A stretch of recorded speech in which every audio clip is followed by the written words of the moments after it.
thing's looking really weird. Okay, I'm assuming it's correct. Anyways, it's your boy back once again. We're here at Era Pickleball Club the day after Christmas. I'm sweating my balls off because I already had one warm-up game. Today we're playing singles, but we've got a very special guest.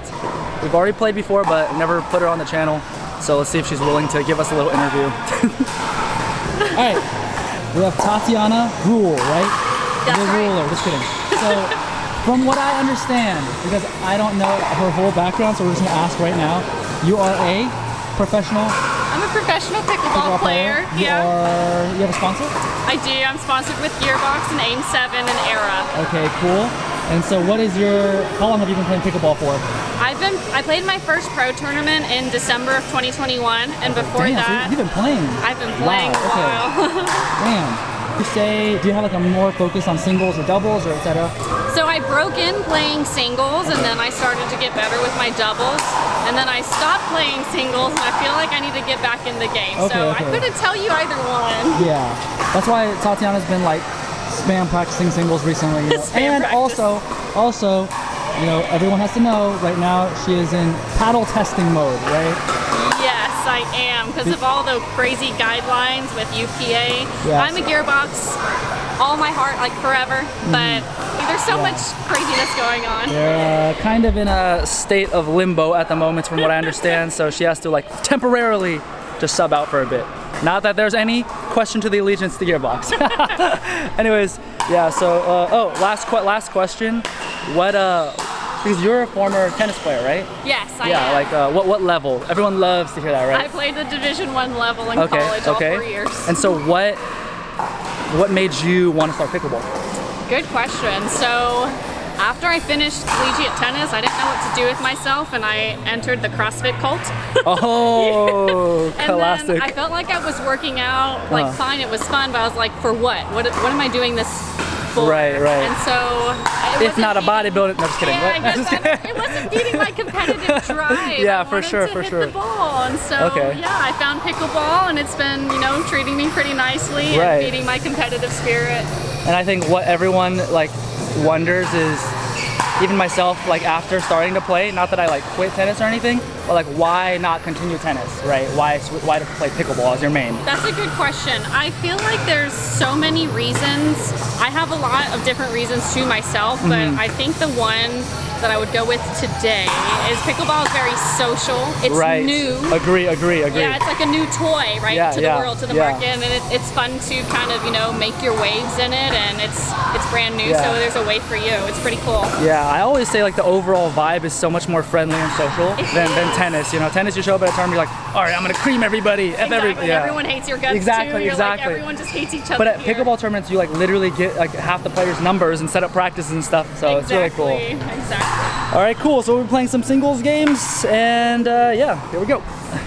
All right, y'all, it's your boy Tigu back once again. This is a very special one because, yeah, it's the first time we are playing with Tatiana on video anyways. So it's pretty cool because she is a pro player, has played pro tournaments, and she was actually just, like we said in the video, kind of gearing up and trying to find out what works for her to get ready for I think it was the Masters. Yeah, the Masters in Rancho Mirage, I believe, in California. That just happened very recently. But anyways, yeah, the video is going to be 3 singles. Wow. 3 singles matches, first against Tatiana, then against Eli, and then against Emerson. So, by the ways, remember, Tatiana does not play with this paddle, so, I wouldn't take this like too seriously or anything like that. It's just cool to be able to play with her and like play against different people and just see how everyone plays, and for me to just see my own progress in terms of at least being able to hang or even play. So always very fun, and she's a very nice person, so that makes it all the more fun. Doesn't have a bad attitude or anything like that, so yeah, pretty cool. Actually, it's very like, I think, I'm just gonna speak as if she's never gonna see this video. I don't know if she's gonna see this video, but when I first met her, she had come to watch Emerson and I play that tournament, as I was talking about, just in Katy in Houston, just like a small tournament, not a pro tournament, obviously.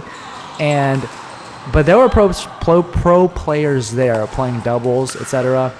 and she was watching them, and you could just tell she was like so passionate about the sport of pickleball. Like, she was just a fan. Like, she was watching these dudes play doubles, just like, oh my gosh, they're so good, like, this is so cool, etc., etc. And I was like, wow, it's like, it's really cool to see someone so into, you know, like, just like they really love it, you know what I mean? So it was cool. Wow. It's like a bad eyesight or something going on here. But anyways, yeah, and pretty amazing, because after these, maybe I'll upload them, but we played a couple of doubles games as well with Tatiana, Eli, and Emerson after, like, right following these singles games, but this is just singles matches. And, you know, Tatiana at the Masters, she had to play the qualifying rounds to qualify for the main draw, and her partner Yuta beat Colin Johns and his partner. I was like, oh, wait a second, I think she's playing the tournament today. And so I was just trying to check in, and I looked at the results. I was like, holy guacamole, she beat Colin Johns. C-dubs, baby. Wait, is that? Yeah, whatever. Anyways, no, CJ. What am I thinking? Anyways, that's pretty freaking amazing. So basically, it's like all thanks due to me, Eli, and Emerson, that she got to play. No, just kidding. But yeah, that was pretty freaking wild. So quite amazing. Ew. Get too trolly, too casual. Ugh. I have a really, I don't know about you guys, but in terms of practice, and especially singles, I have a very hard time, like, playing well and not just making some silly mistakes if I am not, like, locked in. If I am trying to, like, if I have a little too much fun, or, like, don't, ooh, that is a beautiful shot, and she had to ruin it. The one-hander, I am definitely introducing, I'm currently working on introducing the hybrid backhand, i.e. hitting one-handers and two-handers from the baseline, like I did in tennis, or like I do in tennis, into pickleball, because I just like smacking the one-hander. Wow. The stopping on a dime there. So, anyways, I can't remember what I was saying. I totally lost my train of thought, and I don't want to redo this voiceover. Wow. So, anyways, yeah, playing pretty well. Oh yeah, I was saying that if I don't focus, then it's hard for me to, like, if I'm not locked in, I am very bad about making mistakes. Great game. Like I said, she's just practiced. Like, this is literally, I think, her first time. Oh, rock, paper, scissors, epic battle. And I lost. He even does the extra bot motion. But yeah, that was Tatiana's first day playing with that paddle. So, you know, I just wouldn't take the results or anything too seriously. It's just kind of for practice and just, like, for me to see my footage. But yeah. Anyways, so now we're playing Eli. If you guys are new to the channel, he's the one who really wanted to get me into, like, he wanted me to keep playing and play competitively. He asked me for the longest time to play, and I finally started due to my girlfriend. And it was just completely random, by the ways. And so at the beginning, when I first started, Eli was wrecking the shiz out of me, and I could not hang. And like I've said in many videos, it like it really effed with my confidence, and not like it made me feel like I have something to catch up to. Like, I'm like, he was just out of my league, and I'm like, I need to be there now, you know what I mean?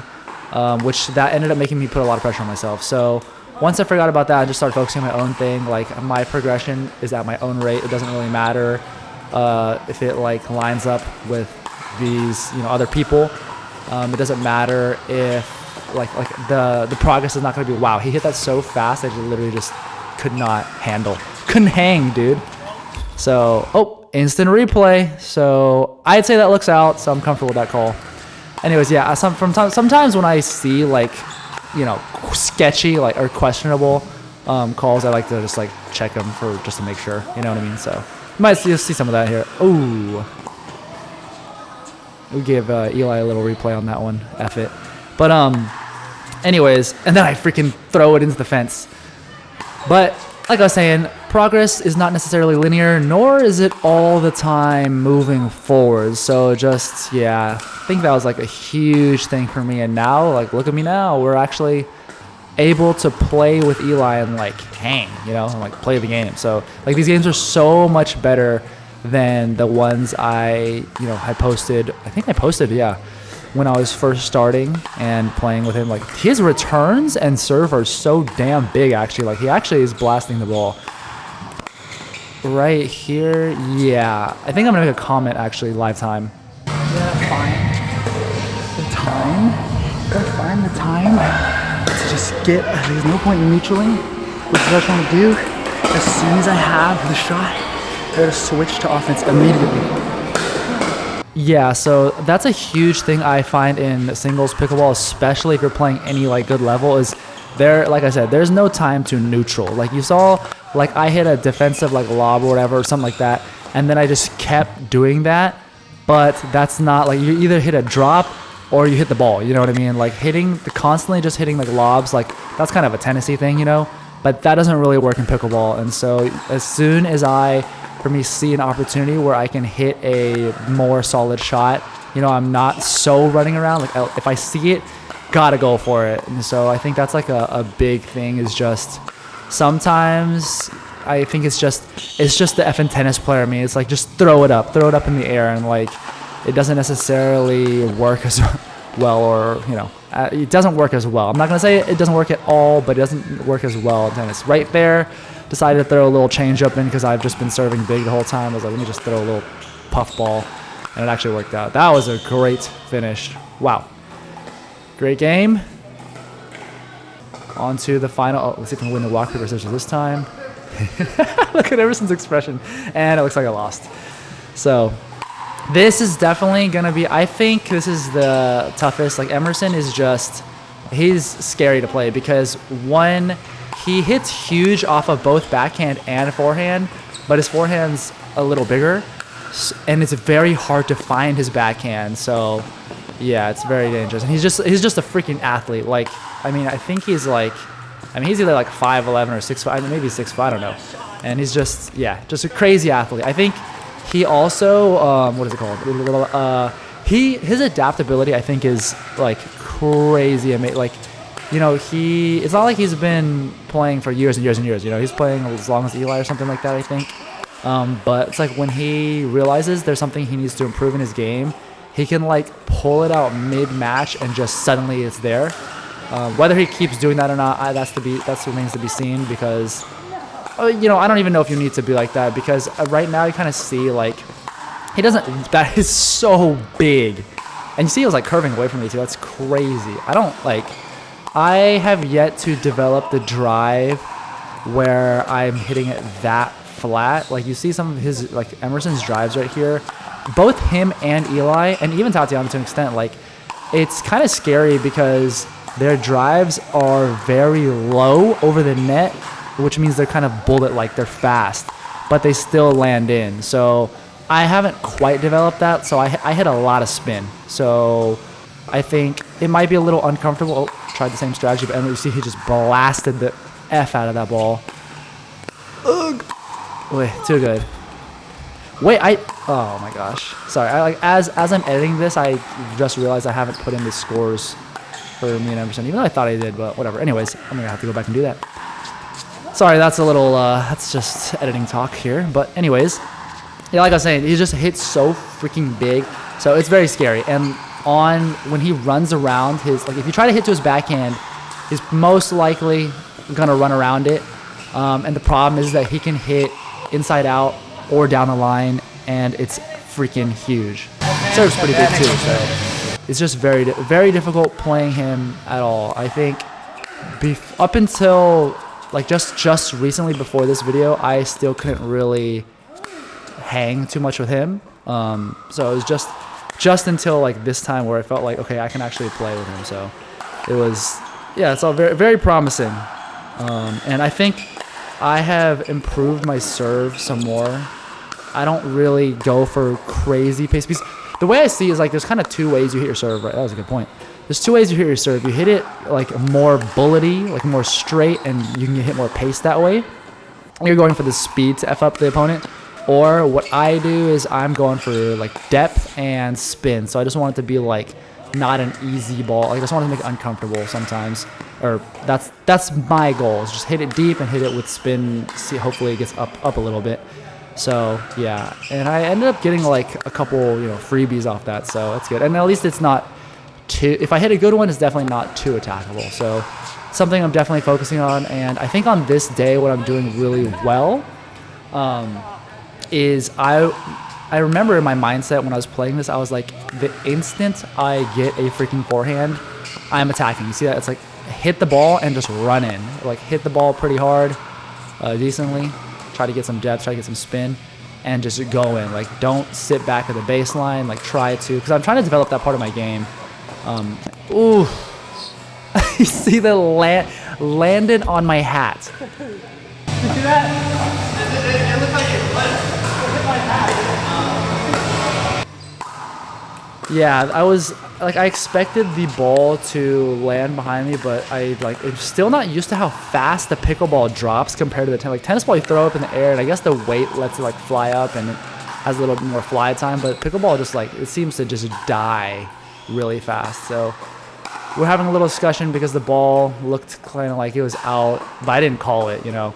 And Emerson's asking if it does look like it was out, but I didn't really care. I didn't really question it. I was like, yeah, I didn't like. It's whatever. Like. This is practice. I wanted to kind of like play more anyways. And also something I wanted to see is because I knew that would kind of like doing something like that would really mess with my mental, you know? And I wanted to see if I could kind of overcome it and like still play on. And I'm not doing a great job. Like you see that right here. It's like this 3 points in a row, I think, real quick. Oh, he gave me a serve. Thank the Lord. But yeah, like something that's really big is just being able to have a short memory. They say that's so bad. That I do not like so much the slice approach when I don't need to. I definitely should have just hit a backhand and come in. And I think that's where the one-hander can come in really well because I do feel pretty comfortable hitting that. So I'm trying to like, something I want to be more conscientious about is knowing when I can hit that backhand, one-handed backhand drive, which I feel comfortable and like really blasting the schmillerines with spin out of it, as opposed to my two-hander, which is not as blasty or whippy. But yeah, like I was saying, to have a short memory and just like be able to shake off distractions or things that might get in your head quickly. And you know, as I can see right here, it's like I was like, let me see if I can, and I did not do a good job because it's like I was thinking about it, but it's kind of pointless. No need to think about it. But that is something you deal with when you play actual matches. You might get like a weird call, might just get annoyed, etc., etc. Amazing shot from Emerson on match point. Like that was actually ridiculous. Like, he was not in a good position. Anyways, great couple of games here. If you stuck around this long, thank you so much. Please like, subscribe, help me boost this channel's algorithm, whatever. And hopefully someone pays for my tournament fees eventually. Until next time, peace.